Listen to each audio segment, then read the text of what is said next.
நான் மனுஷனை உண்டாக்குவேன் என்று தேவன் தன் மனசுல திட்டம் போட்ட பொழுது, எண்ணம் வந்த பொழுது, அவர் களிமண்ணை எடுத்து கையில வச்சுக்கிட்டு அவர் மனசுல வந்த சிந்தனை என்ன தெரியுமா? இது யாரை போல உண்டாக்கலாம்?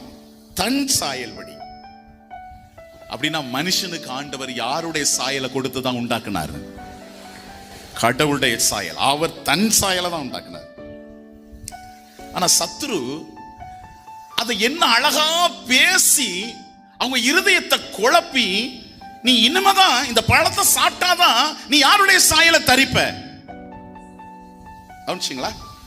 பேசக்கூடாதத பேசக்கூடாத நேரத்துல பேசக்கூடாதவர்கள்ட்ட இது பேசலாமா இது சரிதானான்னு தெரியாம பேசினபடினால என்ன ஆச்சு? அதை பகுத்தறியாம பேசினதுனால அவன் தன் இருதயத்தை குழப்பிட்டான். குழப்பின உடனே அங்க என்ன நடக்கு பாருங்க. அவளுக்கு அதை பகுத்தறிய தெரியல.